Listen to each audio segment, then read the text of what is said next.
Thank you everyone for coming today. We had one last week, but we promised you a briefing after the end of the demonetization process, which ended on Monday night. So this press conference, just to put it in its particular context, whenever we have a post-MPC press conference, we typically do MPC and all sorts of other issues. In this case though, as you've been used to it by now, that's what we did in June, and that's exactly what we'll do today, will only be about demonetization, the process, and everything else that many of you have been calling us about, the details and all that. We do recognize most of you are regulars, so no need to put it through too much by way of rules, but some of you are either here for the first time or here after a very long time. So how it works is as follows. One, the governor goes through his statements for the period in which he will make his statement, no interruptions whatsoever. He'll simply go through it and come to an end. When he finishes making that statement, we shall then come to you for Q&A, and we usually try and exhaust literally every single question that you have. So have no fear, your questions will be answered. The third thing, the regulars already know this, the non-regulars may not, is two very quick housekeeping things. One is we don't usually do side interviews, so once he finishes, people try and follow with, can we have just an additional word, we want to have something exclusive. No, everything is as it should be said from the table here. Secondly, particularly for my television colleagues, is you can't do stabs, you can't do stand-ups outside. Again, you understand that this is a restricted place, and I know I've had those requests over and over. But those of you that are here for the first time, just remember that those cannot be done, even if you come and ask me afterwards. We can't do that. However, anything that you want to do in here, by way of using this as a backdrop, that can be done, and don't have too much fear of asking that. So with that very lengthy preliminary, Governor, over to you. Thank you, Alice. Again, good morning, colleagues. It's glad to be here. I'm glad to be here. It's good to see you here. And as indicated, this press briefing is purely about the demonetization that was started on June 1, 2019. And that is the day the new generation banknotes were launched. And also at that time, we announced the withdrawal of the old series 1,000 banknotes, 1,000 Kenya shillings banknotes by end of September, meaning that by October 1, on October 1, those notes that, all those notes, those old series would be worthless. So in terms of preliminaries, demonetization really is about, it's a big word, but it's actually a very simple concept. It's about the removal of the status of legal tender on a particular currency unit. As you can imagine, a piece of paper becomes legal tender through, at least for us here, through a gazette notice, according to specific legal mandates by the central bank, and consequently it also loses its value as currency, meaning as legal tender, again by the same process, which is what we followed in this case. Now, again, as preliminaries, demonetization is done for a variety of reasons, and in our case here, there were two reasons that we put out, which is we needed to deal with the usage or rather to deal with the illicit cash flows, the illicit financial flows in Kenya and other countries that we had already seen, and some emerging, and a lot of them, or some of them, were using the Kenya currency as their currency of choice. Also, they were using the US dollar as a currency of choice, but those two, so we needed to deal with it. And I think you have, through your various investigations, some of you have actually raised some of these issues, maybe just saw them and walked away. But anyway, they deserve investigation, not just by you, but in particular by the law enforcement agencies. That was one issue. The second one was we also saw the emergence of counterfeiters, and the the banknote of choice was the 1,000, the old series. And I think a lot of you have also seen that in the newspapers. There's been reports about counterfeiters that have been caught, and so forth. So we needed to deal with that conclusively, and the blow that was struck was the withdrawal of those currency, of those old bills, as I mentioned a moment ago. It's interesting that some of us may ask questions, but it's interesting that this message has gone to the farthest corners, understanding why is it that we are doing this, the reason for it. Are we just doing this to destabilize your financial position or whatever else it is? Absolutely not. And a good way of, I was in Lunga Lunga, the farthest corner towards Mombasa, towards Tanzania, in Kwale constituency. And in the market there, when we had our road show, a lady told me, in the crowd, and she speaks and said, "Usiregeshe kamba." I hope that doesn't need in translation. Basically, she fully understood the benefit that she, a trader in Lunga Lunga, would benefit, or conversely, was losing and would actually it would be detrimental to her if actually the procedure, or let's say the demonetization, was not successful. So in that sense, it was extremely important, and I think for a lot of us who have even more data would appreciate that even more. But let's move on. Now, in designing the demonetization strategy, we look keenly at the experience of other countries. We wanted to learn from them. So please make no mistake, we didn't just wake up in the morning and decide we are going to do X or Y or Z. It was actually a quite detailed examination and appreciation. Now, there are two general approaches to demonetization. One is a sort of, you want to call it a shock approach, where you demonetize overnight. And you generally do this. This happens, for instance, when there are significant dislocations in the economy, right? We can discuss the examples, but in the interest of time, I'll breeze quickly through this. And the other one is the more gradual approach, which the point here is to minimize the disruptions to the economy, and also to enhance the effectiveness in addressing the end point, the objectives. That is, in our case, corruption, and indeed money laundering or tax evasion, if that's what you have in mind when you institute the demonetization. So, and we actually looked very carefully at the more recent examples, and the one that obviously all of you have talked about is the example of India. Somehow we've all focused on the example of India, but as I have said, and I mentioned this before, we did have a very detailed look at that. And I guess also most commentators remain traumatized by that example. Anyway, we did look at that example very carefully.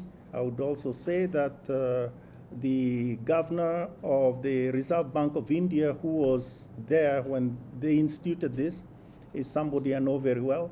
We went to the same school. He was a year ahead of me. He is Kenyan, believe it or not. Now maybe he's changed his passports, but and we have I had a lot of conversations with him. So not only the written material, but we also had a lot of let's say intimate understanding of what happened there. Okay, let's move on. Most commentators obviously on this, when you look at the Indian example, there are a few things that come up. The first, of course, is that it was an immediate sort of immediate demonetization with 2 months to change from the now non-currency to something that you can use for transactions. And also there were the long lines. I think this was carried in the various media stories, pictures of long lines, a bit like ourselves when we go voting, long lines snaking around the neighborhood and all that. There was also problems that popped up, people buying the old currency, what was the old currency at a discount. AML, CFT, this is anti-money laundering, sort of measures were not fully deployed. So there are some specific concerns that so what were the lessons? From our perspective, it was clear that the immediate withdrawal, that's the shock approach, dislocated transactions with potentially large economic effects. And this is why we went the gradual approach, right? And also, remember we were doing this at a time when we were introducing a new currency. So it was important to also be aware as to what will happen, in terms of public appreciation of the new currency and things like that. The other thing that was important, that another lesson from this is that there should be enough cash. So you should not get to a point where you are running out of banknotes, and then it undermines your demonetization. That's how you end up having long lines. That's how you end up having problems at the ATM and things like that. Another point, a third point, is that there was a need for a strong anti-money laundering, combating of financing of terrorism, acronym AML CFT measures, a framework that is deployed not just on the books, but actually one that is operating. And finally, number 4 is a very strong communication strategy, very strong. Not just a strategy, but actually implement a very strong communication stance. So if you look at what we did, all these elements were there. So in a sense, these lessons were part of our appreciation. And from day one, we had this in mind. Now, there are questions, of course, that some of you asked. We gave it 4 months, and some of you have asked, well, was 4 months enough? Or could we say, or was it too much? Maybe we should have done 2 months. Maybe we should have done 3. And this is where there is a balance, okay? So we had to strike a balance between being overly generous for the common mwananchi, Wanjiko, allowing a lot of time there for them to convert. And on the other side, providing too much room for illicit transactors to, say, go around the fences that you're trying to, or the measures that you're trying to put in place. So it's really a balance, and we struck the balance at 4 months. And I think that is what you can see in the well, that's what was announced and so forth. How can I then explain the background? I'm sorry, I'm still going on the background because it is important. And here I would ask, I will not name names, but be patient, please. Let's do a good job. Let's start from the start and go to the end. So this doesn't appear like, where's the meat? Where's the substance? Please be patient, because this is substance. I don't want us to have questions about how we did things. So that's why I'm belaboring these points. Okay, let's move on. How did we proceed? So now this is the process part. We've already dealt with the ideas, what was there and what underpinned the demonetization, but how did we progress? And I think here is where we had a multi-layered strategic approach. It's important to appreciate that. It is a strategic approach, so it wasn't random, but it is multi-layered. And then we executed it with a lot of vigor and precision. That's what I would say. So you begin with a very deep bench, for those of you that like sports, particularly basketball. You have a deep bench. You don't go with one, if it is basketball, just having 5 people. No. You want to have actually 14. And any one of them, you can bring them in. So that's a multi-layered approach. And it is strategic. You have a plan. You have a game plan. You know, you have, for this drive, you know what you're doing.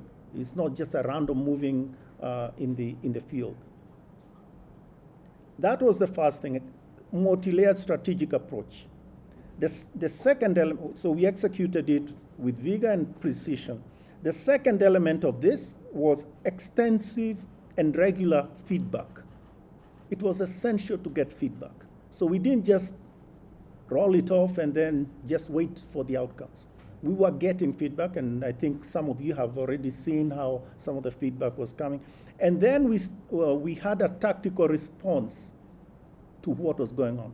So the feedback comes, and then we have to respond tactically, putting the right measures to deal with that issue or that problem, or when we see that a particular measure is getting a lot of traction, then giving it even more energy so that we can get all directed to the objectives that I mentioned before.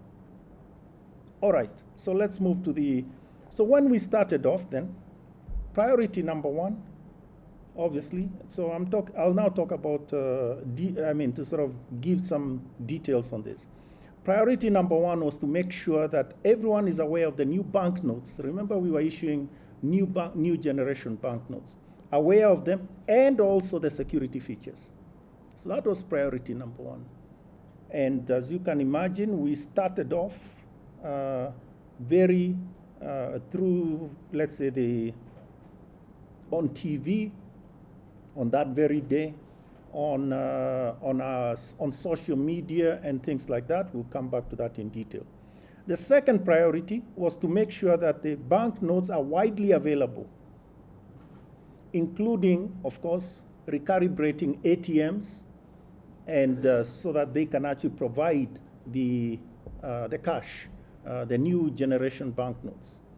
Obviously, this was done over a period of time.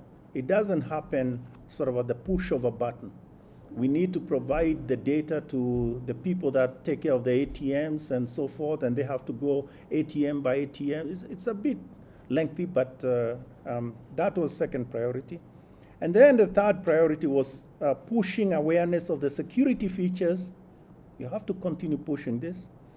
And the withdrawal. And we did this in a layered manner, right? So culminating with heavy presence in the airwaves, radio that is, in the vernacular stations, radio stations. Now, I want to insist that this was a multi-layered approach. It was multi-layered with many actors and many channels.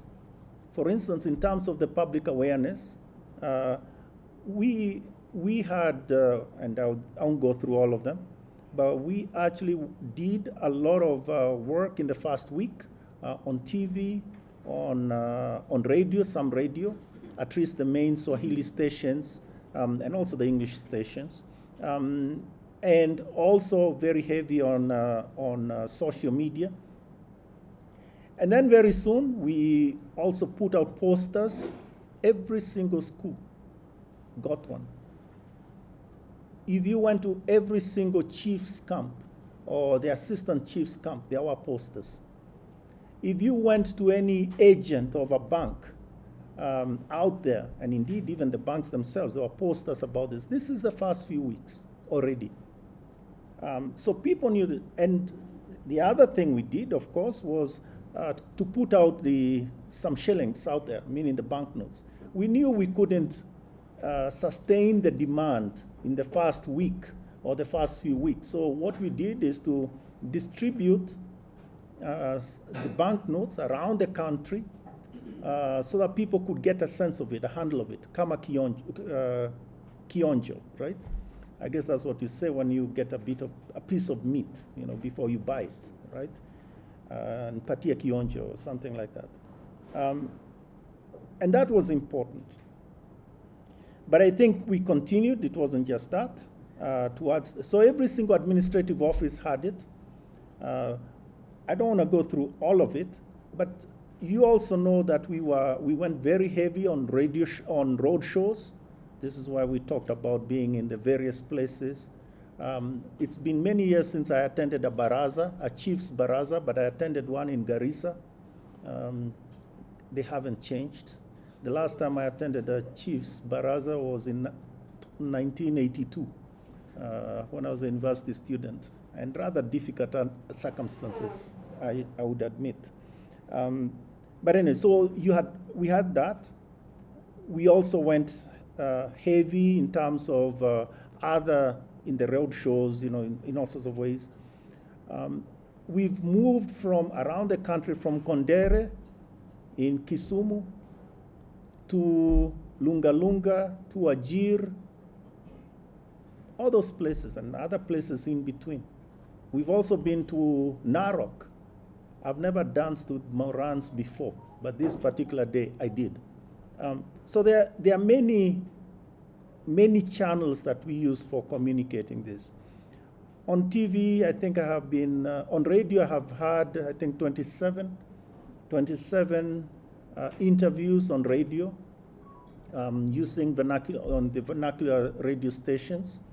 We've also been appearing in various ways, ads in more than 70, I think the last count was 79. How many? 15,000 adverts. And how many radio stations were we on? 82 radio stations. Bottom line is, in all this, it's impossible for you to say that you are in a particular place in Kenya and for 4 months you never heard about this. It is virtually impossible. I'm sure there's that one person who was in that whole, maybe a Hamite or something, he stuck somewhere with. But I think the point is, that argument doesn't stand. Okay, that's one element. The other element that I need to bring to your attention is the very strong AML-CFT measures that were deployed by the various institutions.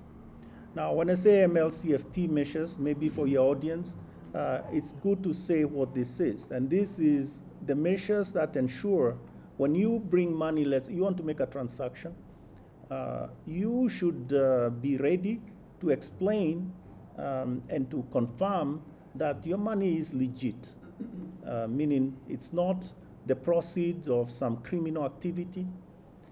Frankly, if my salary is 50, let's even say it's 100K, 100,000.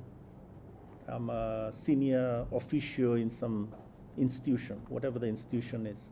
And suddenly I'm banking cash 1.2 million. It begs the question. And you should be ready to answer, where is this cash coming from? And you can explain it. Maybe you sold a piece of property. Then explain, why was it cash? Why didn't you? All these things. But I think most of us that have no problems, never by definition don't have problems with these questions. It is those that have questionable sources of quote unquote income that actually will have trouble going through the filters or through the hurdles of this illicit, confirming that the flows are actually not from illicit transactions and so forth. But anyway, so these were implemented. Just to tell you why this was done well this time, it is because we've been working on it for about 2 years. Remember, we went way back, actually more than 2 years, more like 3 or 4 years. So we've been working with banks, and they've improved the way they conduct these measures. So this time around, they just continued and emphasized the measures in the area of cash. And it wasn't just banks, the other institutions, for instance, the forex bureaus, the foreign exchange bureaus, the payment system providers, or the microfinance banks, or the money remittance institutions. All those institutions are required, and we had required them and have been working with them to strengthen their measures. And this time around, they just continue. They strengthen, they enhance them. And we also included other things, which is weekly monitoring, weekly reporting. So they were reporting to us every week. They'll continue to do so. And we therefore had a very good handle, or should we say, feeling of the pulse of this whole process. Now,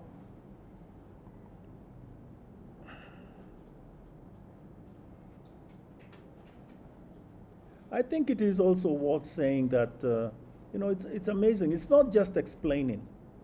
Let's say I bring cash to a bank and I want to deposit in my bank account, or I want to buy foreign currency or whatever it is. And for whatever reason, I cannot explain the source of my funds. You know, the bank can do many things. One could be just to say, well, okay, fine. It's not, they have to determine based on particular requirements that they have. I mean, they could say that, no, okay, I'm going to go through with it because it's but I'm going to file a suspicious transaction, right? Report. I'll say that this is a suspicious transaction. That's what I think some of us think the responsibility of the institution ends there. And that is where we go wrong. It doesn't end there. Actually, they can say, no, you keep the money. You keep the money. We are not going to transact your money. Because actually, what then happens is they too get a responsibility. They also are not, they are on the hook for that transaction. So in a sense, they can say, no, we are not going to do your transaction. No, not our bank. So you go home with your money. Shauri yako kind of thing. They can also do more, which is, you know what? Take your money, and you know what? We are closing your account. You have 14 days to tell us where we are going to send you the money, but this transaction is going to be closed. Guess what? That actually happened. So it wasn't just filing, it was all these things. So in a sense, some of you wrote all sorts of interesting stories about, you know, buying, how easy it is. You know, you have all the, and it's always, I know somebody who, you know, that's how the story goes. That's how it's written, right? I know somebody who bought a very expensive car, 6 million, with cash. Yeah, that is a good story. But the link with reality is quite far. Okay, that maybe should be filed under the fiction and not reality, right? Just that person, whoever you bought the car from, that trader or whatever it is, will have to deal with the cash in some ways, and they cannot bank it because they'll have to explain. And basically to be this, even though they are a very, let's say, fanciful motor car trading sort of shop or business, the banks actually the bank can refuse to accept it and even terminate that account, meaning, yeah, ask you to close your account and move on. I wanted to be clear about that, but we'll come back to that in a minute. So just to give you then some numbers on where we are, but I think the first thing to say is that the demonetization process proceeded very well, very well. I think we can say we used the Eliud Kipchoge principle. I think you all know Eliud Kipchoge, and his approach when he has spoken to us is plan and prepare. Plan and prepare, that is everything. So we took that and had planned and prepared, and then deployed. As I said, we took tactical measures as we got different information. And success then, if it comes, it comes. So I think the idea here is not to focus on the success, but to focus on the planning and preparation. And with that, I think I can only say that we did well. And we are happy with we are also happy with the outcome. And as you know, the process closed on September 30th. So we can say the demonetization process, the withdrawal process has ended, and I'll now give you some specific indications as to where we are.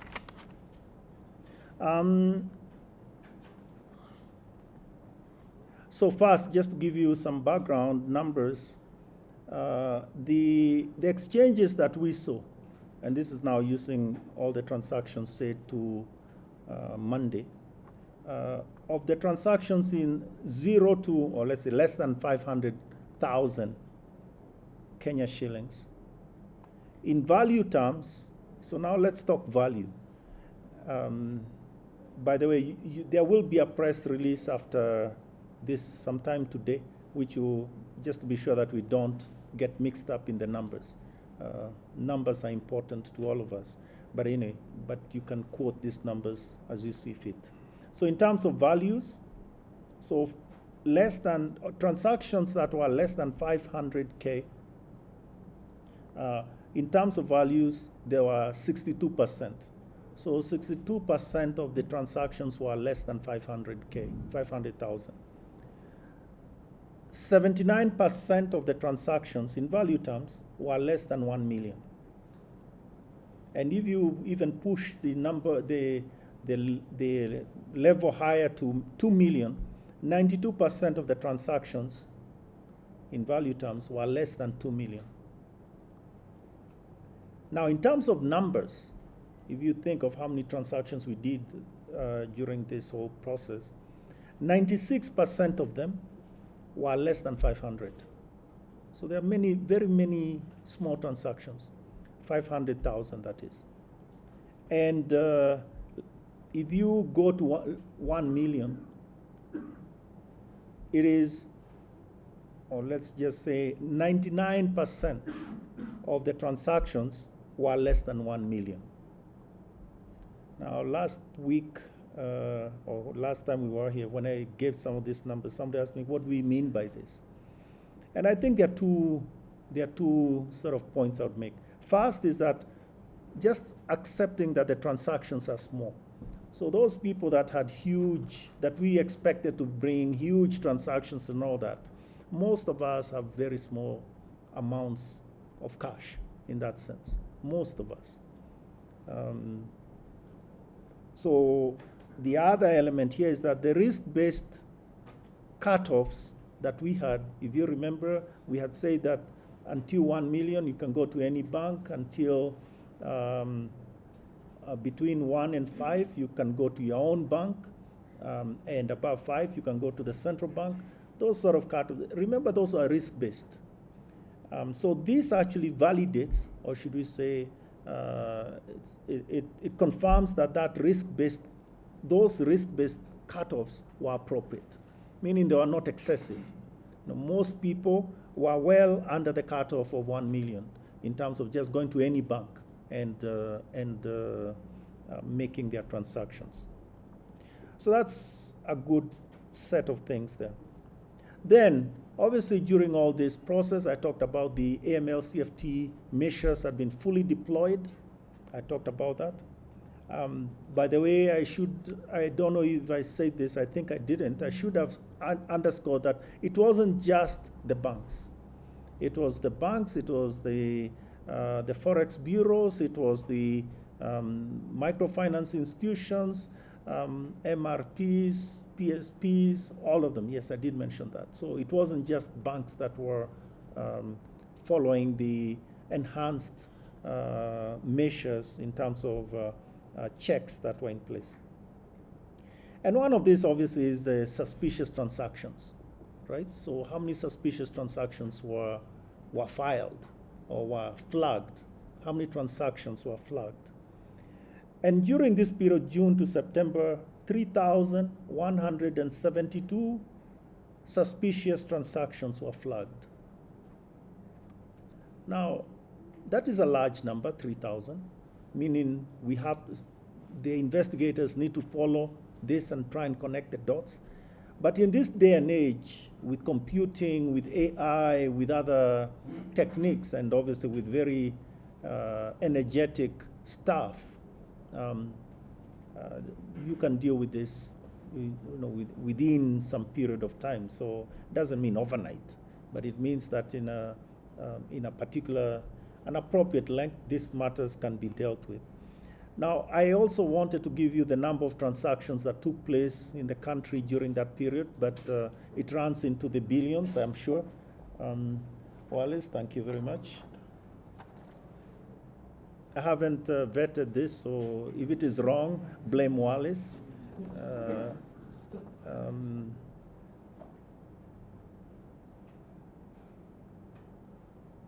So for the month of August, for instance, this is the transactions that are going through, let's say, the throughput through the various channels, CAPS, checks, EFTs, mobile money transfers, payments, things like that.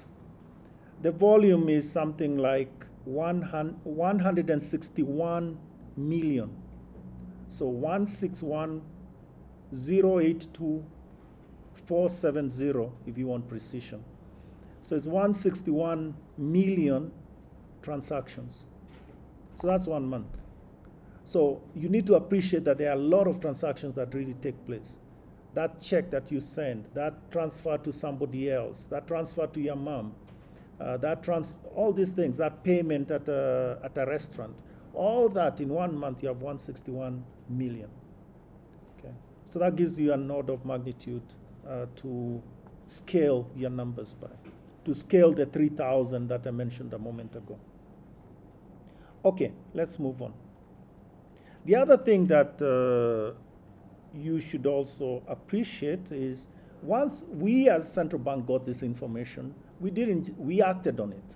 I mean, all the institutions have been acting on the information that is provided to them, and or the information that is kicked up during this process.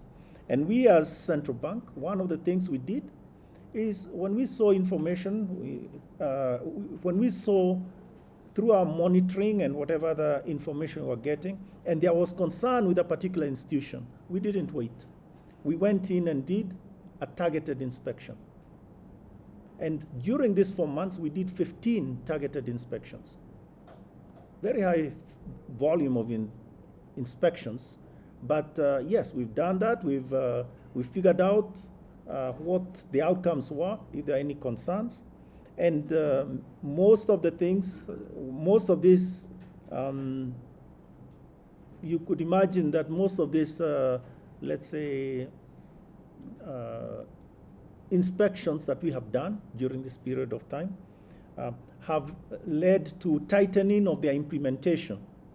And this is, for instance, if you see an institution, you've had, let's say, a few suspicious transactions, or for that matter, something that doesn't look right in the way they are performing, or you get information from some other place, then you do on-site inspection, and one of the outcomes there will be tightening of the way they are doing the AML, CFT measures, or whatever other things that are there.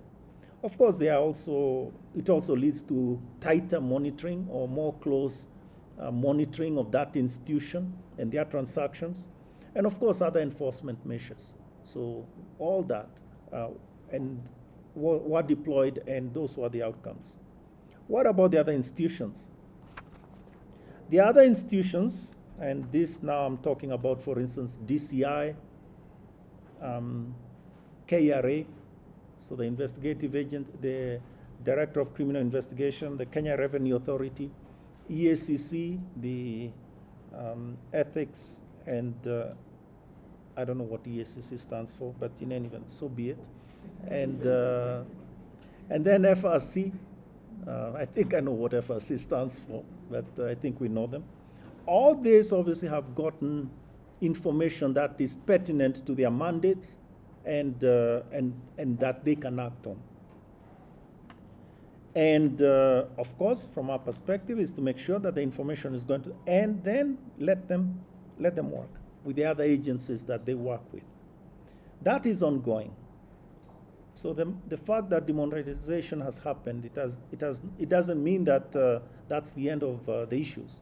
We've buried that and moved on. Oh, no. Actually, there is good information there that the agencies, these other agencies, will continue to work on.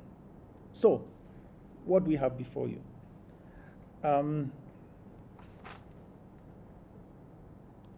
Before moving to something else, I need to underscore that in these cases, the investigations and all that, you cannot determine prima facie that what this person is holding constitutes proceeds of crime.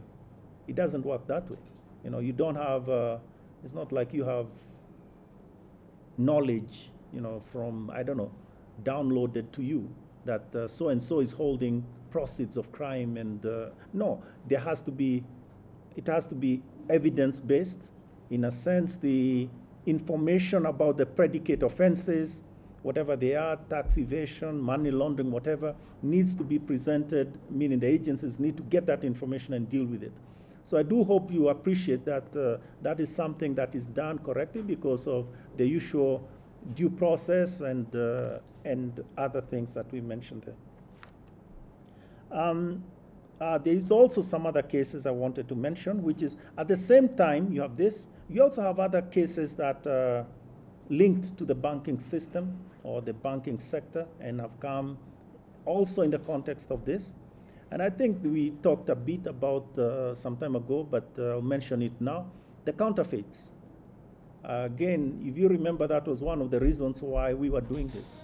And yes, as there has been a lot of, as you know, there's been a lot of work that is being done in the counterfeit area, meaning people have been arrested who have been dealing with those things. And anyway, that is ongoing. You also have had the unfortunate cases of, let's say, cash hastes.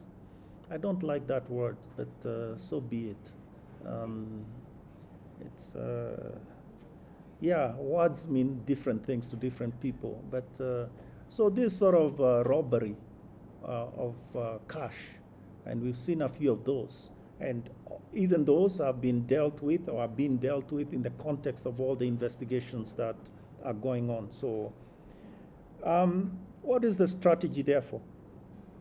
I don't know how many of you are interested in military history and things like that. This is your typical pincer movement. So you have dealing with these illicit transactors in a pincer movement approach.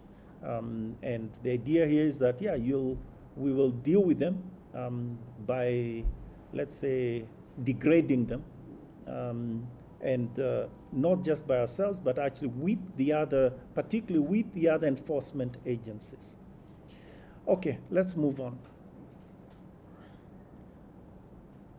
I think two things. I now want to deal with some specific issues in terms of the impact of demonetization. But I want to underscore one point, which is our monitoring of the demonetization process was not just about the flows.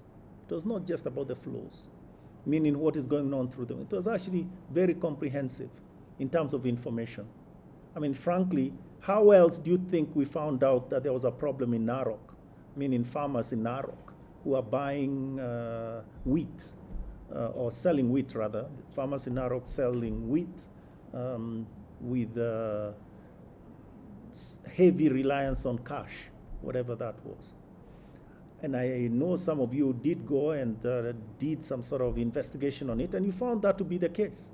I mean, the farmers were quite surprised by that, and they corrected their, let's say, practice and began to ask these people to bank the money.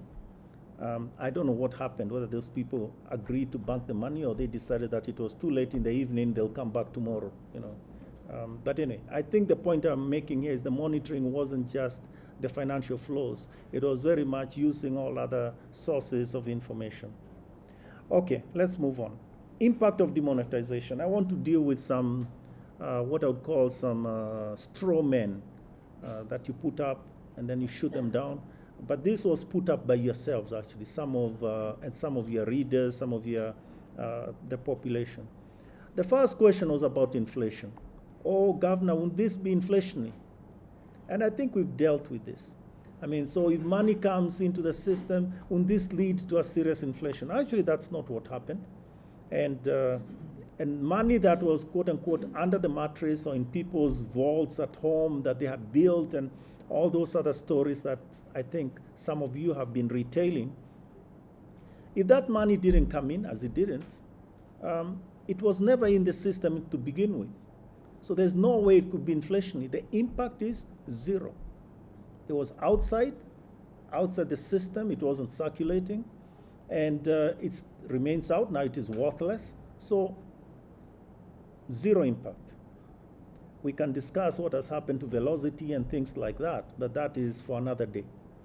But in terms of impact, zero. As a matter of fact, September inflation, you just looked at it on Monday. September, the numbers is what, 3.8%. 3.8%, quite low. So I hope that can be dispensed with. But Governor, you'll ask, prices of high value commodities will rise. I don't know. Look at land, look at top of the range cars in the example that I gave you. I can only assure you that those people that in your story that would lead to that, in your scenario that leads to a pushing up of prices of land and high value assets, motor vehicles and all that, the answer is that requires the money to get into the system and the AML-CFT measures to be inoperative. If they are operating well, that won't happen, meaning the money will stay out. You can talk to any of the people that were selling high-value commodities, and there was no queue of suitors or buyers, desperate to let's say, launder their money. That didn't happen. Yes, Governor, that I understand, but what about foreign exchange? This was the other area, right? There'll be a rush to buy dollars and everybody will depreciate the currency. The answer is absolutely not. That did not happen. And the reason is because there's also been very tight AML-CFT measures. Those are, when they are operating, then everything else works well. That didn't happen, and actually the outcomes are clear in terms of stability of the exchange rate, in terms of the market being quite stable. It is true, there is a time, there had been, I guess, like a month ago when there was a sort of a steady outflow because of specific purchases that we were well aware of, which a lot of them related to, or some of them, a significant portion of them related to dividends and other things like that. But that is a seasonal thing. So, and that is not a problem at all. In order to buy any foreign currency, you have to go through those measures. You have to actually explain where the Kenya shilling is coming from, and you also have to explain what you're going to do with the US dollars or whatever else you're buying.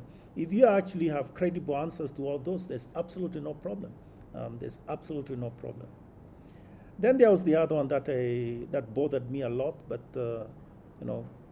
well, there'll be long lines like India. We long lines, shortage of notes, mad rush on September 30th. Again, the word is mad rush. I prefer something else.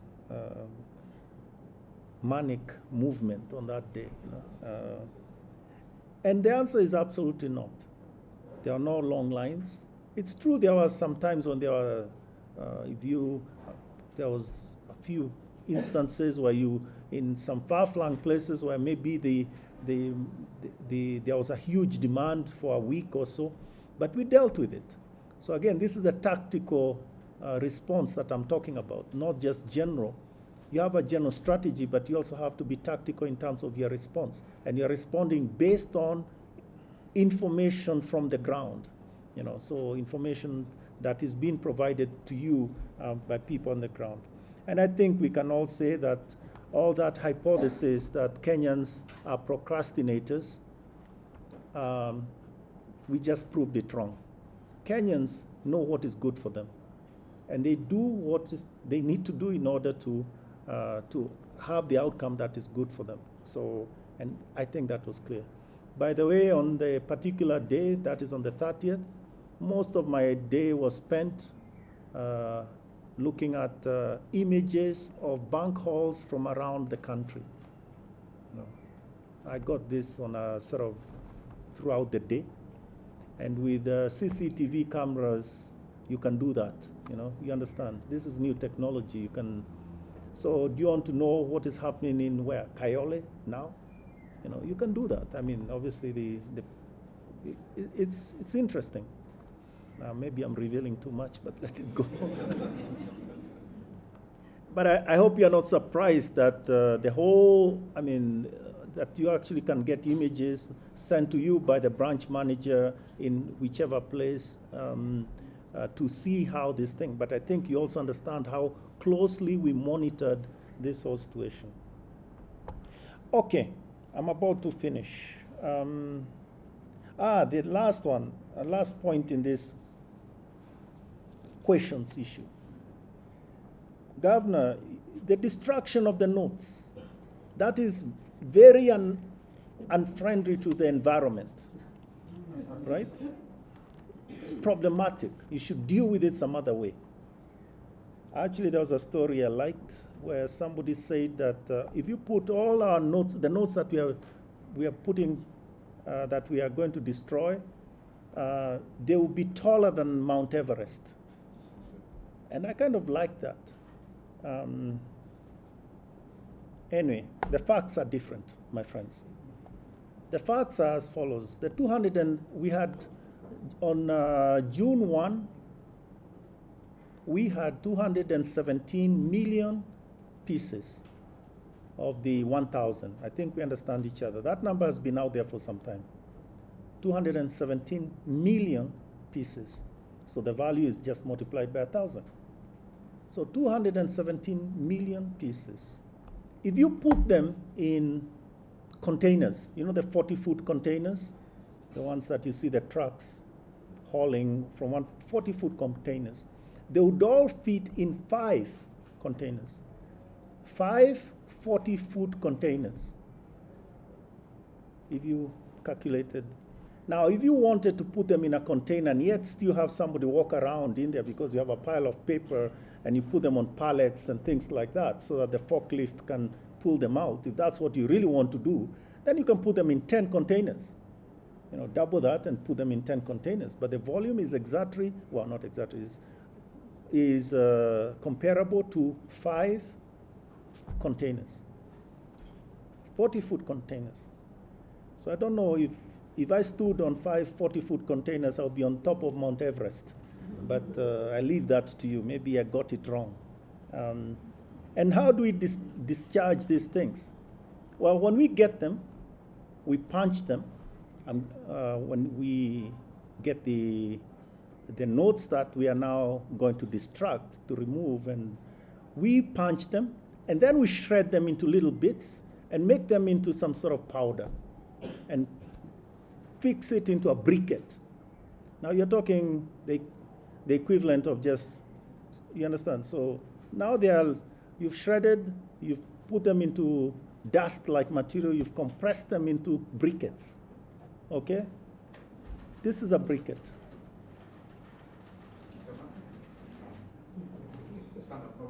Oh, stand up? This is not the most important part. So it's a briquette. Okay, you can look at it, or you can actually pass it around.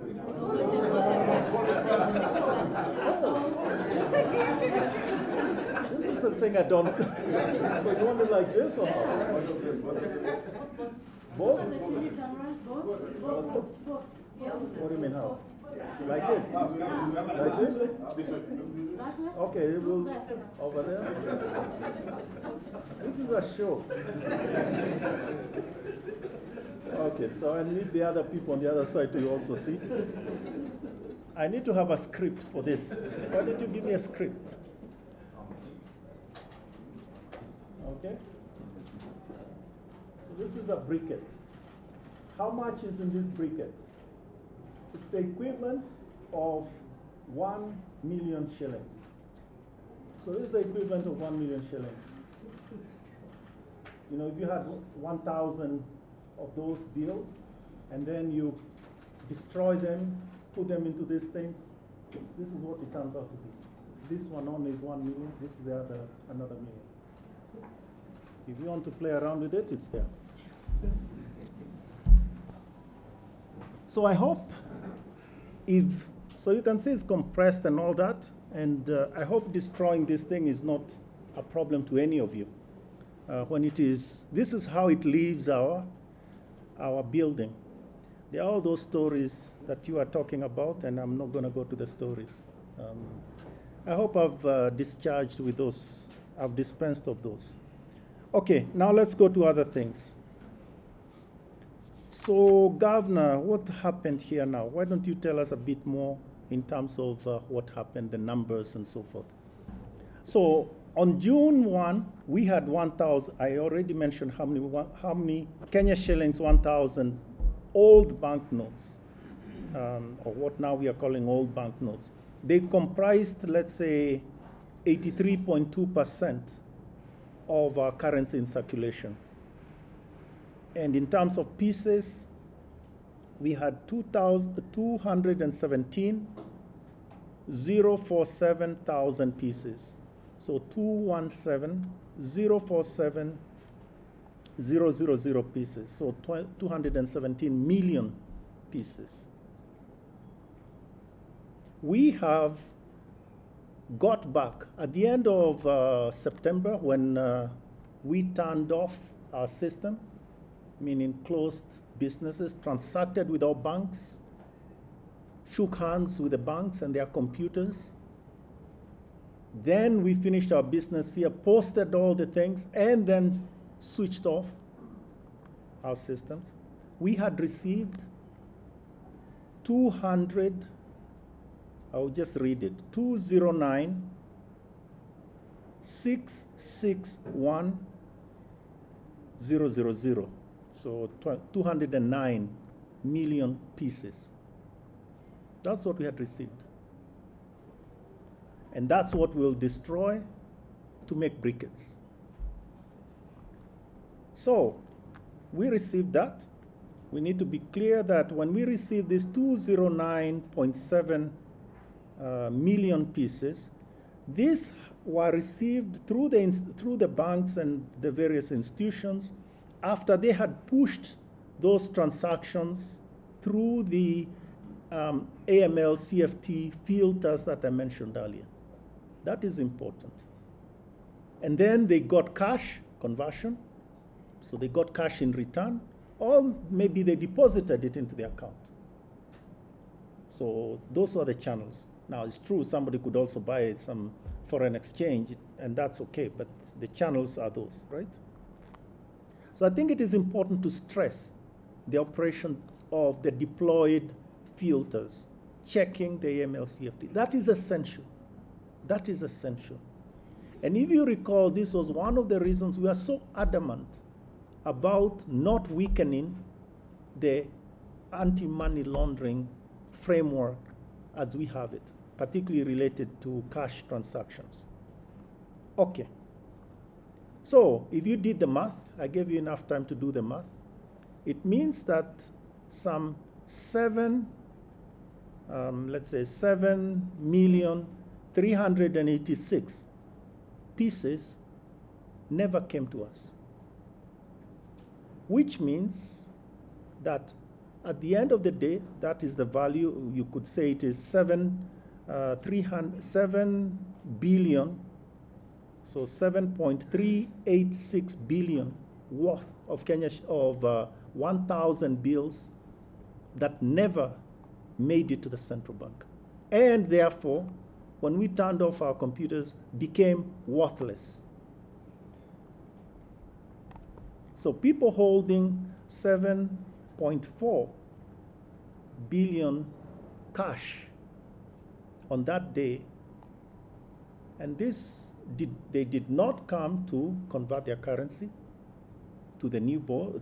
And I think we can all understand that these are people, for the most part, that maybe had some concerns in terms of going through the checks and things like that.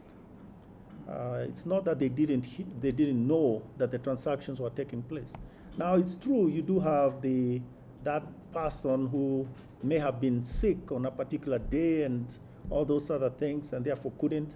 But those obviously are few, and we hope few and far between. So there are very few of them, we would hope. But in terms of value, you cannot expect that show to be holding 7 billion. Somebody was holding 7 billion, 7.4 billion. And therefore, on that very day, that person lost 7.4 billion. or those people that were holding this cash. Their net worth was reduced by the full amount. Now I want to give you a comparison. 7.4 billion, that is about a quarter of the budget that of the National Referral Medical System. So think of the Ministry of Health and think of the referral system that they have. Think it has a longer name, referral and special something or other. So all that, their recurrent budget is 27.1 billion, and Kenya shillings, of course. And you can see that that's like, whatever, a quarter of what is there. The other one, another comparison, I think this is a comparison that is quite apt for many reasons. I wish you to go back to the Goldenberg case that we had years ago, which until then was the largest corruption case we ever had. The criminal case was for stealing of 5.6 billion. If you want the number of the criminal case, I can give you that later, but you can also search it. You can get an intern to check that. And the civil case was 2.1 billion. So you can see it is virtually the same. 7.7 billion, that was the Goldenberg case. And here we have 7.4 billion that has been extinguished from people's wealth.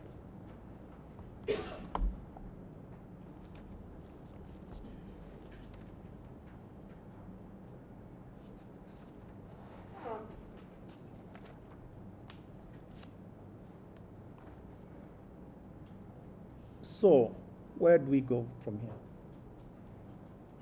I think the point to make is that the demonetization has been successful. It has been successful because we've completed it smoothly.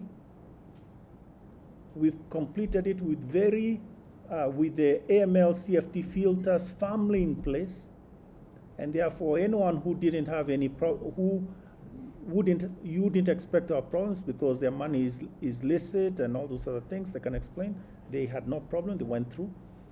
But it kept out monies that were otherwise, that for whatever reason people could not, the owners didn't know or didn't want to subject themselves to the checks and that were in the system, which is exactly what we intended to do. As I said at the beginning, the objective here was to deal with illicit cash and also to deal with the counterfeits. So on the illicit cash, it worked well. It doesn't end there, as I said, and I'll come back to that, but I think on the counterfeit as well. Now they will have, it's true there has been some counterfeits of, I would call them attempted counterfeits on the new generation currency. And that actually, they are playing on the perhaps lack of knowledge or lack of information about the security features of the new currency. Obviously, we have done we will continue in various ways to put out the message there about the security features. And as more and more people appreciate the security features, I think that there will be less and less room for those, quick counterfeiters. I'm not going to talk about the quality of the counterfeits and things like that. But those obviously have been dealt with as well. As I said, it isn't just now. There's a continuation going forward. So the next steps involve this continuation of investigations, as I mentioned, and also maintaining the current poise of the AML CFT measures that are in place. We started, this is a first step. We started it, we need to continue. This also has given a good start to other agencies, meaning think of, for instance, the tax enforcement agencies. they now can deal with the taxes enforcement issues much more, because people have, I mean, you have those that never cared about the, let's say, or didn't want to pay taxes, and therefore they are working in the sort of criminal area, right? Well, those to begin with have just been taxed the full value of their wealth. The full value of their wealth. By the way, I could ask you another question. What is the highest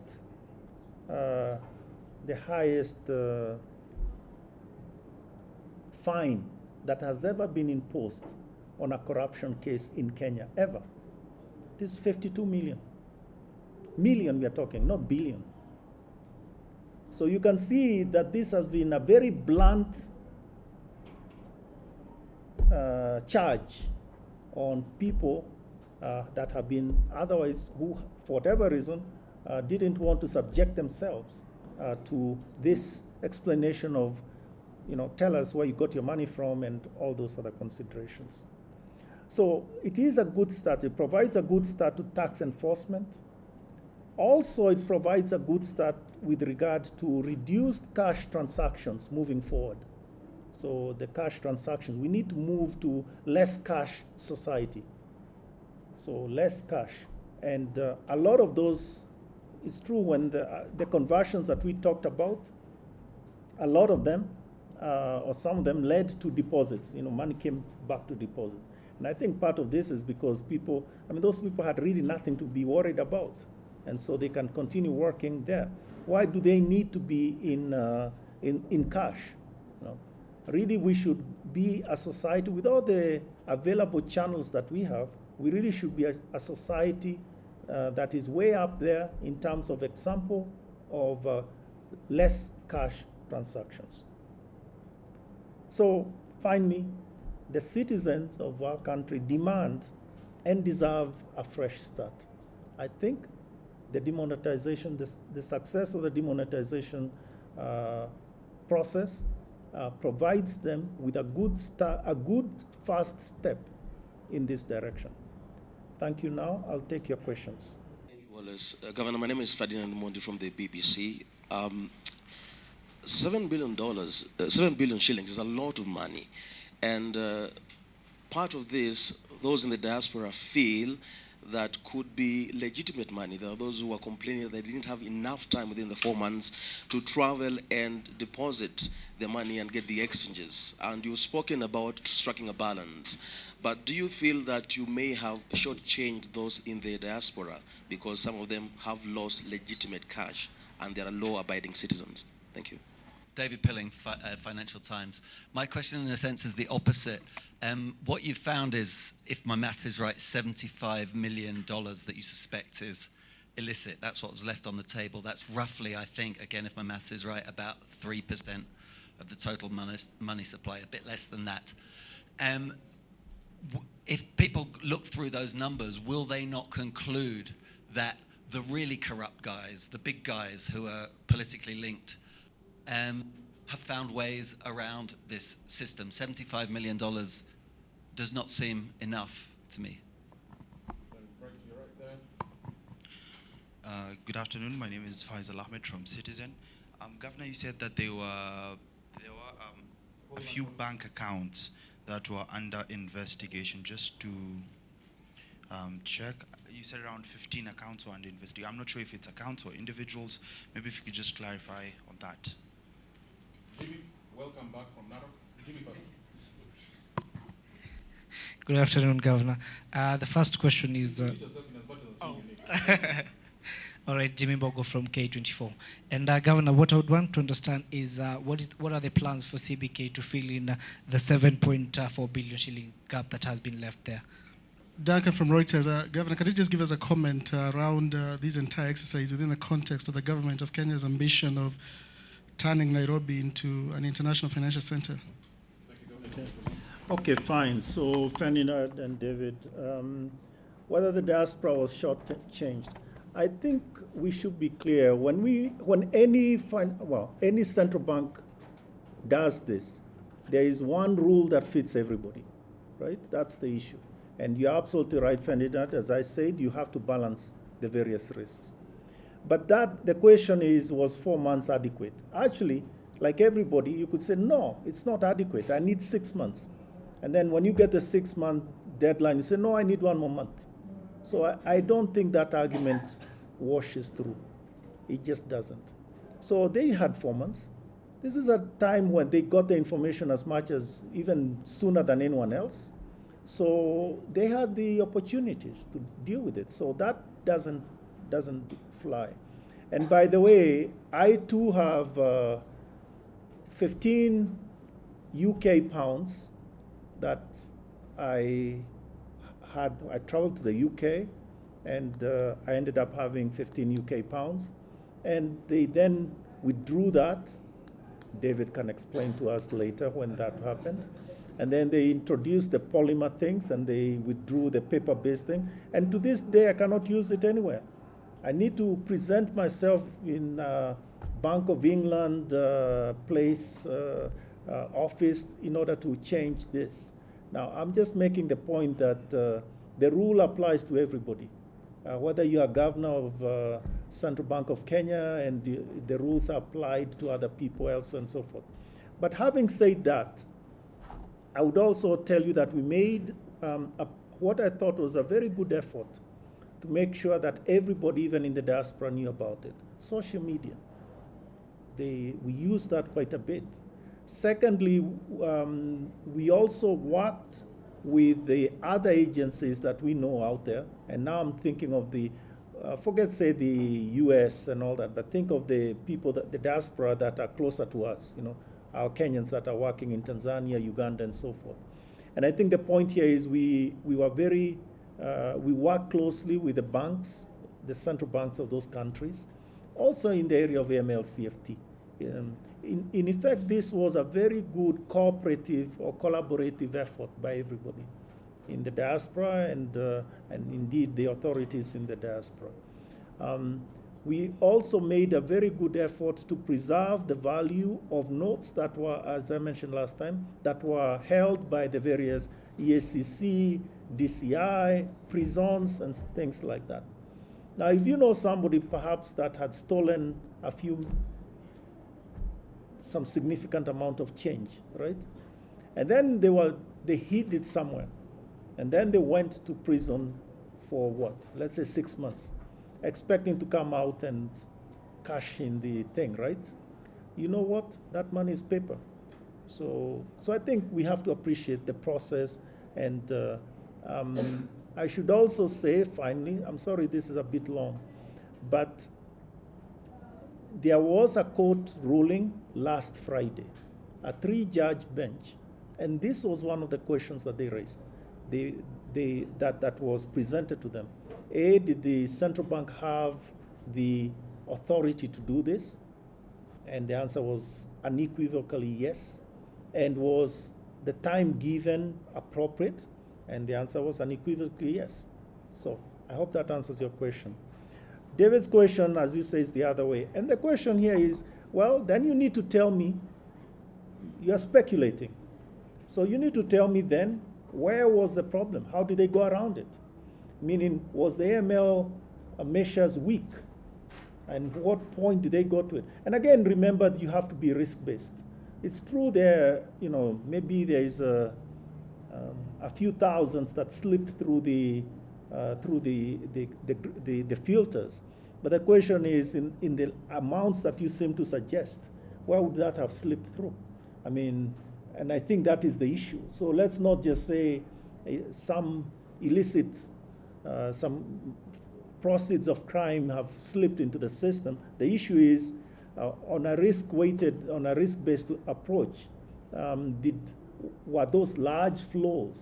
And I would contend that the filters were working. And we don't know. There is not a single person in the entire world that can tell you how much it is, because there's no data for that. I mean, frankly, we know more about the weight of the moons of Jupiter than we know about how much of those flows are there, because at least there you can use some, I don't know, some technique or other. So anyone who pretends to know should be told that they don't know. And they then should be given the task of pointing to how the system could have been improved in order to capture, or rather, how did the system let those large flows that they seem to claim we had go through them. So I think the burden is more on you, David. It's not on us. Faiso had a question. Well, okay, the answer is, and I am now going to repeat what I said. There were 3,172 suspicious transaction reports that were filed. That were reports for suspicious transactions. Now, some of you have been talking about 800 accounts and all that. Again, this fits in that book that is the fiction book. Where those numbers are from, I don't know. But are we okay, Faizo, on this one? Or was it Faizo? I don't know who answered. So that is the number you wanted. So 3,172 suspicious transactions that have been filed. Suspicious transaction reports. Okay. Jim was asking about the 7.4. And let me understand, what was your question precisely? No, it's okay, just... So the question was, what are you going to do because this gap that will be left by this 4 point Gap between what? the money that was in circulation, what is currently Oh, I see what you're saying. Are you into auditing? Are you into financial? Because if you really want, I'll let the DG go head to head with you, you know. And if I were you, I'd back off right now, right? No, this happened on the 30th. It's not the future. We had to close our accounts on the 30th. Every day we close our accounts. And we can tell you exactly what the currency outside banks is, right? So the day before, you had a particular number. And on that day, we extinguished currency outside banks. And actually, you could say actually our currency in circulation. Actually, it's better to think of it as currency in circulation by 7.4 billion. Now, you want to know how that was passed in our accounts? I can ask somebody to explain to you how that is. But just accept that our accounts fully captured that movement. So there isn't. So let's say you had whatever the number was the day before. The day before it was on 217. That's why I'm avoiding giving you a number. But the day before, when we closed on that day, we reduced that number by 7.4. I hope that makes sense to you.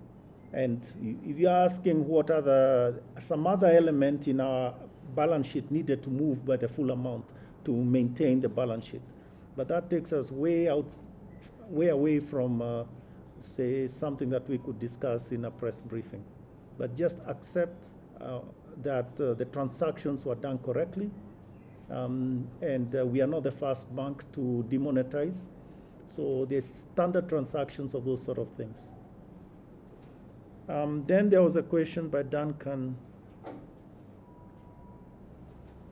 I don't remember what it was. Nairobi Financial Center. Yeah. So turning into Nairobi Financial Center. I think this is an important element, frankly, colleagues, is the way we do business. And this is something that I think you and I, all of us, are responsible for. It cannot be that we glorify people that are involved in crime. It cannot be. It cannot be that, we call them what? Flamboyant businessmen? Or we call them whatever, euphemism for something else which is much more sinister. I mean, murderers are murderers. Maybe they should be called suspected murderers or whatever it is, but call them that. I mean, whether they are flamboyant or not, I have never come across a flamboyant murderer. I know maybe some of us are worried that I'm going so far off the rails, as it were. But I think it is important for us to understand that we have a responsibility for maintaining a framework, a system that is that does not have, is devoid of this criminal activity.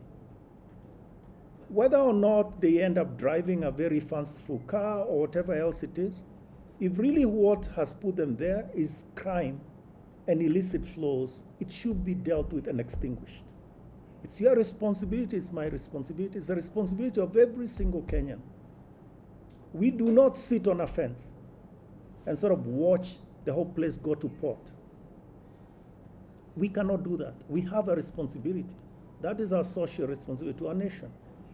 So going back to the Nairobi International Financial Center, it will never be a center worth anything if in the midst of it, you have all this crime happening. And I would say actually it is very good we never started it.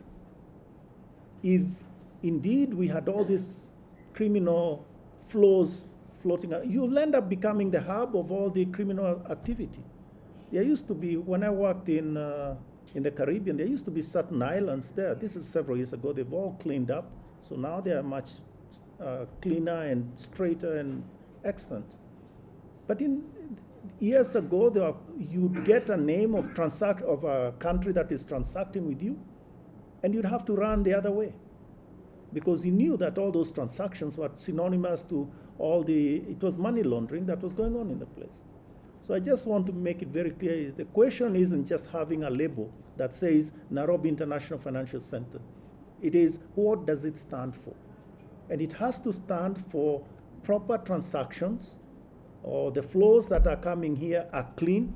If actually the flows that are trying to come in here are dirty, criminal, proceeds of crime, then let it not come. Let it not come. We want to build a clean financial center. Let them go somewhere else, wherever it is. It's not and that is actually what we need to do. So I'm sorry for being a bit emphatic on this, but it's something that all of us must see we have a responsibility for. Njoroge from KTN News. You spoke about the suspicious transactions. Could you briefly walk us through what exactly is the nature of them? My name is Elizabeth from Star. Now, Governor, that you say the demonetization for the 1,000 notes has been successful. So maybe you can give us the way forward for the other notes. Kepa, I think you are next. Good afternoon, Governor. Kepa from Radio Citizen. To come back to the figure of 7.4 billion of, what is count notes and transfer value, and still challenge. I went around looking for an estimation of the illicit flows. That's what at around 40 billion shillings. Maybe David here can do the calculation, but we're still worried of how much money to people, or whether some managed to get through the system. Paul from the Daily Nation. Good afternoon, Governor. 99% is a number of transactions that's 1 million and less.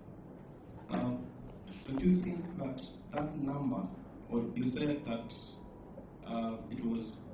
it added up to your risk, or it confirmed your risk approach was on top, was actually correct? But on the other side, don't you think that people just looked at it and said, we will work within the window within which we have been given, because if we go above 1 million, then we will have questions to answer. So 99% people decided, let us work within this. That's why the 7.3B, probably, we don't know if that's a success or not. Alex, I think, okay, take that. Dominic Momondi from The Standard. My question is on the suspicious transaction asked. Would you give us a value of the transactions that we are looking at? Okay. Alex, and then we'll finish. Alex Monkey from NTV. How many of the new 1,000 shilling notes are in circulation? Thank you, Bill. Okay, let me deal with this. First, let me first deal with the STR issues. There are two questions there. Basically, what is in an STR, the suspicious transaction, right, report.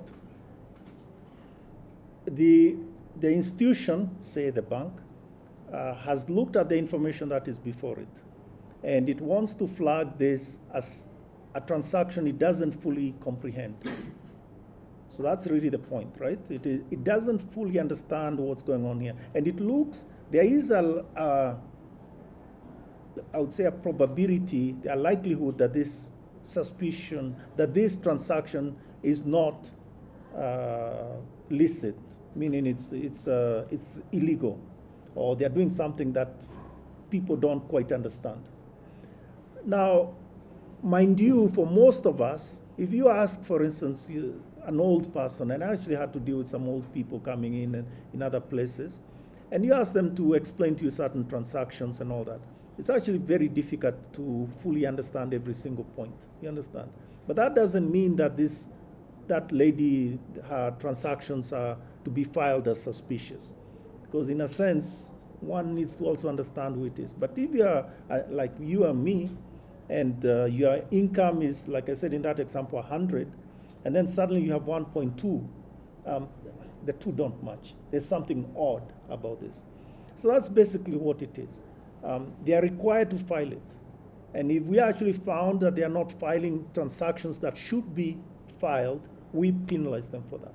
So the law is very clear. This is the Pokamla law, right? And the Porter, right? So those are the laws that require this filing and the regulations around that. So from my perspective, I don't think there's anything else to say. The only thing I added was that it's not just the filing that makes, that gets the institution off the hook. So they can do other things as well. They can actually tell you that the transactor, you know, the way you're doing business is very bad for us. It may put us in trouble. So we give you 17 days, 14 days, and we are going to close the account. So I think that's the way that works. Then there was the question about other notes Elizabeth was asking. Well, basically the other notes at this moment, we expect to withdraw them according to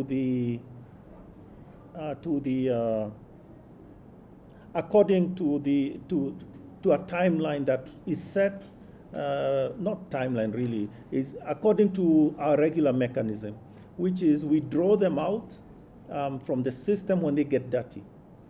So when they begin to get dirty, we pull them out and then substitute them with clean notes. And we expect that to last maybe 2 to 3 years, you know, maybe more like 2, but anyway, something in there. But that is normal practice.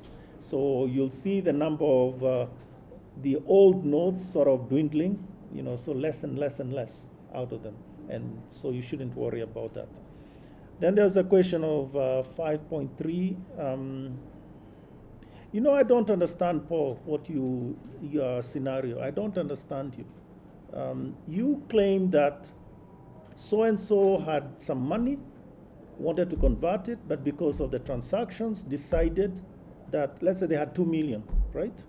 Or let's say they had 5 million. So they had 5 million to transact. So they decided to only transact 900, right? That's what you say. That's in your example. So that would be one of the low ones kind of thing. So what do they do with the rest? What happens? They lose the rest. That's okay. If actually they've been transacting, unless you want to tell me that they sent many 9999, you know, like 20 times. Okay, so you see, my friend Paul, you don't understand what is going on. I'll tell you why. The bank knows you. And like I say, today and now, I know what's happening in all the other places. The bank knows, they can see you. They know who you are. Try and go to all these banks. And they'll know, oh, this is Paul Wafula, he transacted on Queensway branch. This is Paul Wafula, he transacted in River Road. So in this day and age, Paul, that falls flat on its face. So let's be clear, it wasn't that we were just doing things with manually, right? So the cashier writes your number and all that, you know, that is so yester century. Today and now, I don't understand this. You go to immigration, right? You go to London and you surrender your passport at immigration. And they run that thing. In less than a second, the person there has your information and your picture. right? And and then ask for your fingerprints, and you touch it there, and you know he knows it's you. This is today.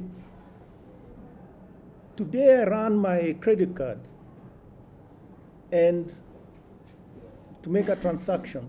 That transaction will go around the world to be checked. It will even go to my bank account to figure out whether I have funds. And I'm just standing there in less than 3 seconds. Actually, it takes 2.8 seconds on average. So in this day and age, I'm sorry, you still maybe don't get that things have moved ahead. Because those transactions are taking place in a world where we have all these capabilities. So I think we need to appreciate this. And frankly, if we were able to do all these great things, how is it that we couldn't figure this one out so easily? I mean, it's just an issue of putting information together. If I were you, or rather, if I grabbed your passport and tried to go through somewhere in UK or whatever it is, and I did that, I wouldn't go anywhere. Because in that sort of 2 seconds, they'll know it's not me. They wouldn't even have to get my fingerprint. So I think, colleagues, you have to appreciate what's going on behind us. And even these 3,000 STRs, I mean, there are 3,000, but they need to be dealt with in the same way. Remember, the issue with the STRs is not just the information on the STR itself. It is being connected with other bits of information from other sources. And that's the art. That's the art. Well, there's a science to it, but there's also an art. And that's why the thing, in the end, they have to have information of the predicate crime in order to then deal with it in terms of maybe accuse somebody or whatever else it is. So I hope that makes sense. Keva came back on the 7.4, talked about illicit transactions. Be my guest, take a number, do whatever, get estimates. I will not argue about, you asked me, you're challenging the number before me. I have no number to defend. I'm just telling you what happened. So if indeed, like I told David, if you really believe that you have a different number, so then tell me how it went through the system. So you cannot just grab a number and sort of say, oh no, my estimate is X. That is not only dishonest, it's very, it misses the whole point. You have to defend numbers. If you have a number, okay, then put out the number and defend it. Explain why, explain how you estimated it. And I know there are those people that put out numbers out there and then they become the truth, right? Just because I put out a number and it is my authority, whatever it is, unawajua hawajuaji, sio? So that's what happens, unfortunately, in our country. Somebody just decides it's this, without any basis for anything, and just then demolishes whatever else is presented to you. That's actually why I spend so much time working on this issue or explaining how the anti-money laundering process happened. Because you need to appreciate that. That is the essential element. And if any of you want to go and interview the banks and all that, sure, go and explain, or probably, see how they do things. But you already have it, as I said, you have those laws, and those laws actually are very specific as to how that happens. So I'll leave that number. Dominic asked about the value. Unfortunately, I just looked out here and I don't have how much we put into the system. I didn't bring that table. But in any event, those are numbers that I have given before. And unfortunately, I have also seen that when I put out a number, it gets a life of its own. There was a time I was on radio, I think I was asked by Yvonne Okara to put a number on the table, and I said more than 100, and the number became 100 in your stories. So I need now to be very careful. Okay, fine. Yeah, my name is Brian from Business Day. Is it possible to value the 3,000 No, no. Okay. Where will the briquettes be sold? Sold. You want to buy them? The brick is sold and we will pocket the money. Which radio station? Please hold the microphone close if you don't mind. You're a radio person, you should know. Thank you. So I wanted to know how many new notes are in circulation to replace the old ones. All right, so now I think Okay, can you help me with my maths here? So, of the 217 million pieces of old 1,000 Kenyan shilling notes, about 7.3 million were, let's say, left on the table. You said, I think, that those 1,000 notes represented 83% of the money supply. So my maths is bad. So my question is, what percentage of the money supply has been taken out of circulation? And won't that therefore have some kind of contractionary impact on the economy? all right, the usual corner, Najidwa. Faisal again. Is there any correlation between the 3,172 accounts and the 7.3 billion shillings that were still on there? Let me deal with this quickly. There's no correlation, absolutely no correlation. The 3,000 is just 3,000, transactions that have been flagged. It has no correlation with anything. The 7.4, it's not that. So let's not, and if there is any relationship, it will be picked up at the end. So let's leave that. I'm answering those two questions. Sorry, Faisal, no correlation whatsoever. Jimmy. Jimmy Bogues again.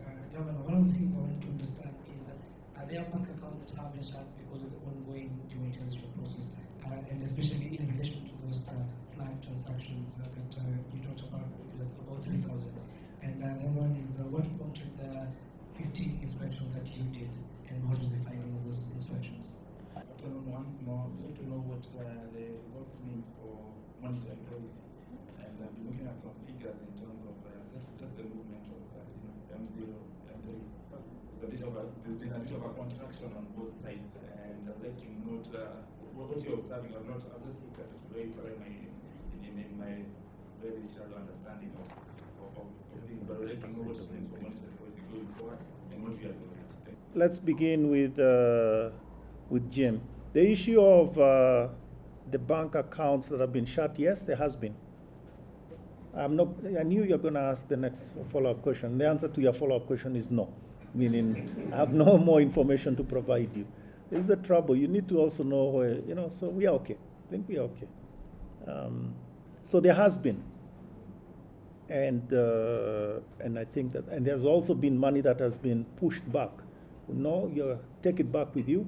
And when you really insisted, then they shut down. They tell you, okay, fine, you have 14 days to deal with this thing. So, Jim, you have a good line there. Targeted inspections, I don't want to say beyond what I said, which is we did 15 of them. And in all of them, it led to increased monitoring, meaning, because again, it's risk-based. We are looking at things which are risk-based, because the reason we go in to monitor, to do our targeted inspections, because there is some data that makes us unsure, right? Of what's going on there. Are they following? It's not random. It's based on data that we have seen. Maybe if you begin to see that an institution is not filing on time, or for that matter, they are filing, but the way they are filing is a bit odd. So you go in and check.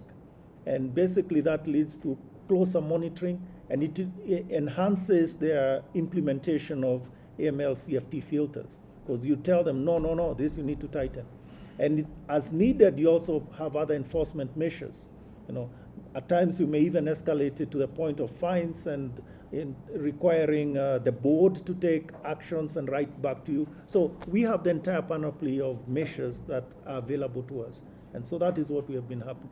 But I talked about this in the context of and making it clear, particularly to Faisal and David, that the measures that were put in place, the MLCFT measures, have been very effective. And I challenge any of you to show me another country that has done the demonetization with such, having deployed the MLCFT measures at the level that we have. So in a sense, it was bringing together various elements that were there before. So, and I think a key element is this. There is also the other element of using all the available institutions, so collaboration with other institutions, and thirdly, collaboration with other entities outside the country. So I hope I've explained that to you. In terms of other old notes, what of the old notes, or what is the question, Alex?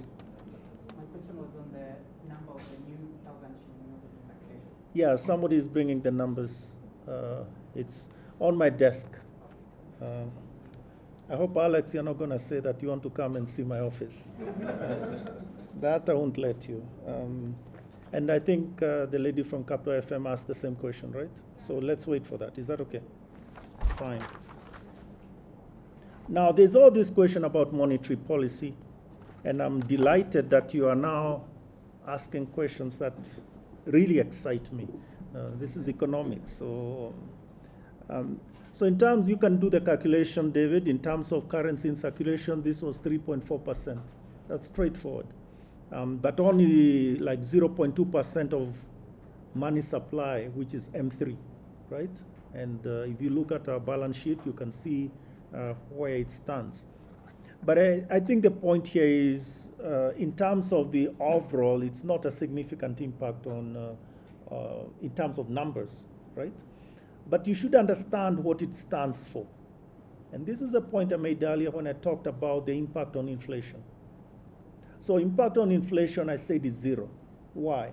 Because this money, even though it was originally in M0, as Faisal would explain to us just a moment ago, and therefore also in M3, the point here is that it was not being used. It was actually seated in somebody's mattress or somebody's, it wasn't in circulation. So in effect, it was sitting as a store of value. I hope you understand the differences here now. So it was more a store of value and not so much in transaction, right? So it wasn't helping the economy one bit. It wasn't hindering, but it wasn't helping.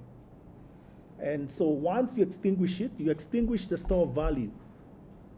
You extinguish it as a store of value, but you are not extinguishing it. I mean, there's no change in terms of the circulation and impact on the economy. In effect, what you're saying is your multipliers are changing one for one, right? Now, if you're an economist, you tell me, but Governor, there's another element. Let's see whether we can push this. This I don't buy, but meaning there's a wealth effect. Now I'm looking at Professor. So there's a wealth effect, but again, how is it compared to the overall wealth of the entire nation? So wealth effect could lead to consumption, but not just consumption in 1 year, it is consumption over your lifetime. So you're dropping 0.2% over, let's say, 20 years. By that time, you're looking at decimals. So yes, DG, I'll stop now on economics. What else? All right, so I think this should be the last round. Ferdinand, the microphone. Here, the two of them. And there was a question about what I do with the briquettes. I just throw them away. I burn them. I do whatever. It doesn't matter. I mean, what do you do with your paper? When you print your computer paper, how do you deal with your computer paper? You recycle. I'll come when your people are cleaning. So whatever you do with your newspapers, you aren't talking about other ways of using newspapers, were you? Okay, those who know. Thank you. That shall not be put on any newspaper. You can put it on a tweet if you want. Okay, I have some numbers that I now understand, so I can tell you. So the lady, so how much did I have as of September 30th? How many new generation 1,000 notes were out there? We had 1, 149.692 million. Got it? So it's 149.692 million pieces were out there. We okay? Fine. Does that, Alex now is okay? Yes. Fine. I can tell you all the others, but you wanted only that, and it doesn't matter. So let's move on. Yes, the same question on the numbers. I'm just wondering, of the 270 million pieces returned, do you have a percentage of the number of those which are returned in the month of September? That I didn't bring here. That I didn't bring. But I think the point I would make is the following. I say that a lot of the returns happened earlier in June, right? It is true we did have, if I look at my numbers, September became a bit higher than before. We expected it to be just, the trend had been downward, right? So we expected it to remain downward, but there's other elements that kicked in. That is when I received the thousands from the various agencies. Remember the ones I said that we needed to hold, we needed to convert. We also received some from outside the country. So I think those numbers are a bit distorted because of those large transactions. But I think the point is the numbers I gave you comprise all the transactions in the 4 months. Thank you, Ferdinand. Governor, can you tell us of the money, the loans that found their way back into, that were replaced and others that were just deposited? What fraction was deposited? And if of the deposited money, how much of it went into, let's say, time savings account, and how much of it just went into current account, so that we can know whether we have a situation where banks probably have more in terms of deposit that they can now start. Okay. Yeah. Sure. This person right behind you. So where are you coming? Yes, there is a question on 7.3b that I think you didn't answer the second time. What is this? Interested. It's about, in a simple way, are you richer by 7.3b when you close your books? In that, because in the past you will have gone out and gotten this money by some instrument that makes you have some money out. But right now you're getting this money, so to speak, from an accounting perspective, more or less like free, like 7.3b that you didn't have before. So is that, can we say that the central bank, more or less, their books on that day, closing day, your assets went up by 7.3b? And that is, I think, the explanation that I really need to clarify. And then,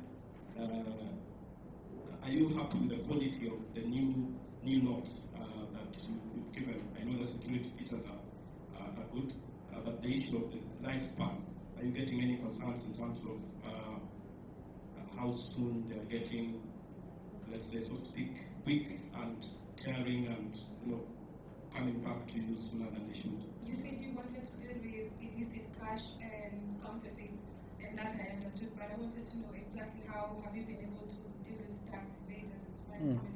Okay, fine. All right. Good afternoon, Njoroge from Metropole TV. So looking at a statistical abstract from the Central Bank of Kenya, it says there were 193 million notes in circulation, and I have the abstract with me here. So When? June 2019. June 2019. 193.826. So maybe if it was a data mismatch or where there is. I don't know where that number comes from. I just want to know the demand about the new 1,000 notes, and also from commercial banks and other financial institutions. And also at the same time, when do we expect to fully go into the new notes and for us to completely do away even with the older, smaller denominations? Governor, quick one. So there's you've collected 209 million pieces, and but what is currently in circulation is about 149. That means there's about 60 million pieces gap. Has this therefore been the value of the 60 million pieces difference? Has it been sort of done away, or has it been replaced by the other denominations, being 500, 200, and the like?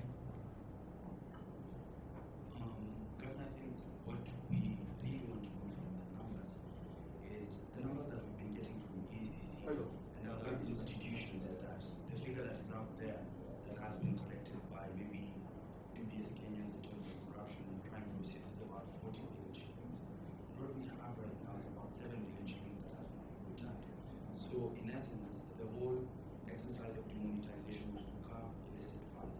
So do you think you've achieved that? Okay, let me begin with the last one because to begin with, I don't know. Like I said, I first need to understand what estimates you're banding around. And so I don't know, you said 40 billion. Was it 40 billion or 40 million? Million or billion? Billion, as in B. So I don't know. These are numbers that I have no clue where they come from. And some of us write articles that are supposed to shock, right? There's no point in writing an article and saying, okay, there's only 1 million that has been stolen. It doesn't work. You need to shock them and say, it's, 100 billion. And then when you go through it, you discover that the stories. This is what exactly you do when you write an article about the central bank, right? The headline is foreign exchange falls to a 4-year low, whatever it is. When you go in there, you find the story is actually different. It's a pity that we have to use those sort of tactics to sell our story. I really think it's sleazy. So I think the point I'm making is put the numbers on the table. Meaning if there is 40B, if that's what the number that you're putting out there, well, then explain how you came up with it. And then I'll ask you, how did you follow all these people? And frankly, as I said before, quite often there is a presumption you need to tell me how you knew that actually they stole. So I think the point I'm making is the burden of proof is with those that put out those numbers, knowing very well that they are doing it also to shock, to actually shock you in this regard. Having said that, I could also say, and this is not an argument I want to push, but now that you're becoming more and more of an economist, we can make this point, which is the 40B. Is that a floor or is it a stock? Meaning, is 40B is what? Okay, let's say somebody had some proceeds of crime, and 10 years ago, whenever it was, Goldenberg. Remember we talked about Goldenberg, and then that person went and, let's say whoever it was, bought some assets, and you could say those assets today they're still proceeds of crime that happened 10 years ago or 20 years ago, whatever. Is that part of your 40B? So I think the point I'm making is precision is what we are talking about. We were talking only about cash. And the cash element that we talked about is the 7.4 billion that has been extinguished. And whoever was holding this is now poorer by that amount. Now, it's true, as I said, they could have been taken to, and there will be due process if they are caught eventually. Because this doesn't mean that they've been extinguished in terms of their responsibilities to the society and so forth. But in the end, like I said, the biggest fine that has ever been imposed on anybody for corruption was what, 52 million. So you see my point? So we can get too excited about numbers, but I hope you appreciate what this has done. This is really the point I'm making. Okay. Then Jimmy was talking about 60 and all that, doing some numbers magic. I think, Jimmy, we need to be a bit more relaxed on this, meaning when those that brought their money, they could do two things, as I explained. They could either get cash back, meaning exchange 1 for 1, or they could actually deposit in their bank account. They could have done that adequately, no problem. So if you look at the numbers that are around, actually it is true. A lot of them decided to put out, if indeed it was 1 for 1. The decline in, I told you we got some 209. That's what we got back. If indeed it was 1 for 1, then the new generation 1000s that are there would be at a minimum 209. But you can see there was only 149. That's how you got your 60, doing the magic on the math, right?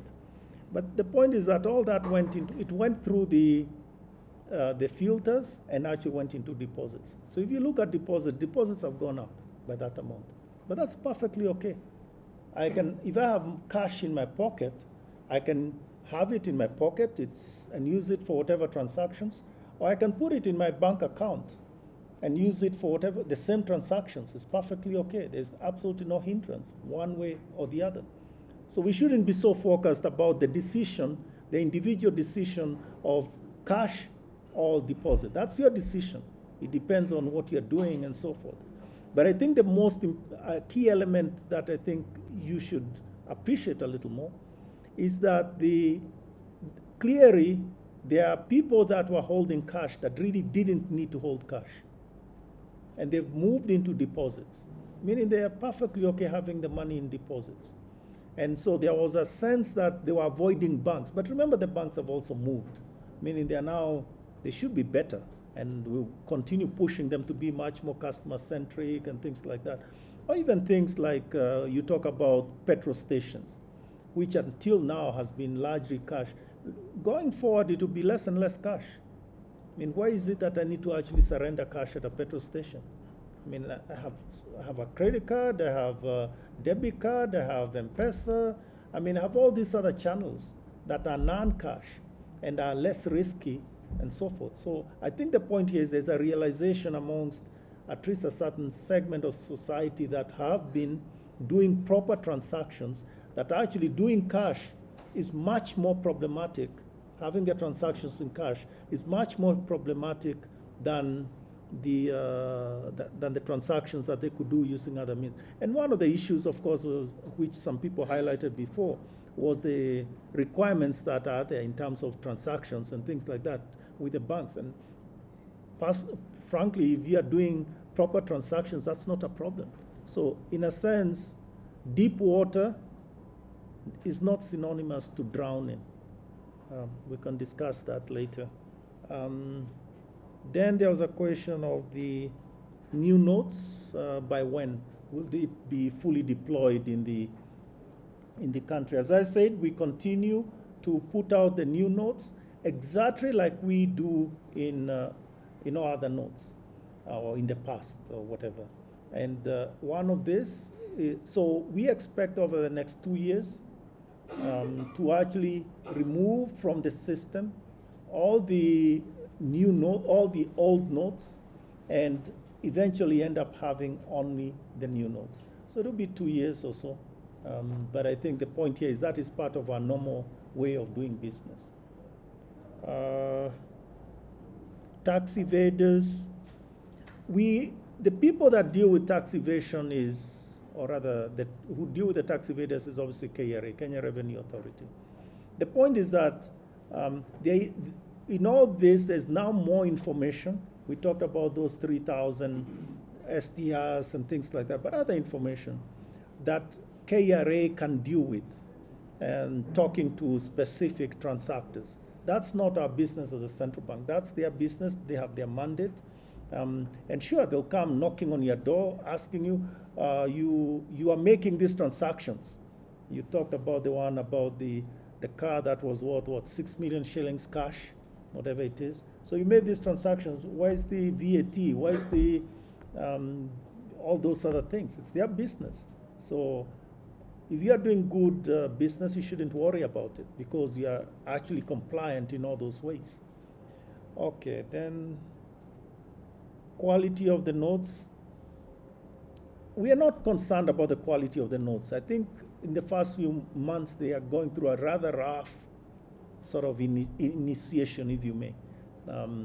I think people, unfortunately, still use the old-fashioned way of testing notes, which is to crumble it, and see if it will stand, So we do believe that we have notes that can sustain the harsh treatment that some of us do. But I think the point here is we continue to keep everything under observation. We monitor this, by the way. We don't just leave it, and every so often we sample them and see the quality of it, just like you do. If you are printing T-shirts, every so often you'd sample the T-shirt and see whether it is exactly according to your specifications. So we are doing the same thing, and I don't think we should be concerned about the quality. I think there was a question by Metropole. I don't remember where we. Yeah, what was the question? Yeah, that is. So I think I've covered them, or have I? Is there anyone that I've left out? M3 and M0 was done. I was on a new question. Which question was this? About the fraction. I guess I know the fraction now is about 60 billion. The deposits. Yeah, so. In terms of where the money, which accounts is the money? No, that I don't know. That I don't know. And remember also the deposits are coming in also for other reasons. So, for instance, you get money, I mean, for other reasons, in the usual way, you know. So I don't think there's a clean correlation that you can say this came in and all of it is this or the other, you know. So in that sense, it's a mixed bag, and it's impossible to separate and say this came from this source and all that. Yeah. But in terms of the direction, I think it's clear deposits actually went up, and we are absolutely okay with that. I have absolutely no problem as that. It doesn't affect monetary policy, for those of you that have that question. So we are perfectly okay in terms of the outcome. Is it possible, for example, in terms of the money supply, the way we have in everything where we have accounts probably that where you have time savings, probably deposits that are put there for more than 6 months. Then you have others that are in checkable accounts, salary accounts that have annual. Yeah, I hear what you're saying. I guess the point I'm making is, you see, you don't know. Let's say you even say that today there are deposits that went in of 10 billion, let's say, today. So you know that this hasn't been there for a long time, right? But you don't know where I got the money from. Money is fungible in a sense. It's true I did receive, let's say, that payment today. But I also received some remittance from my brother. I also paid my rent. So if I put in a deposit of, let's say, 1, where did that deposit really come from? You cannot tell, because money is fungible, you understand? So that's the difficulty of saying it has gone up by X amount in the time deposits or whatever because of this thing. So it has to be everything together. Like in the case I gave you, I got all these are all the injections, all the inflows, and these are all the outflows, and on net, I ended up having a deposit of 1 million or whatever it is. You know? So it's on net rather than one-to-one. Okay, so maybe we stop now. Yeah, is that thank it? you, Yeah. ladies and gentlemen. I'll ask as usual. Okay, so there's a request, Governor. Yes, if you please. just do the briquettes thing again. Okay, Be ready, please. okay, so we finish with the briquettes.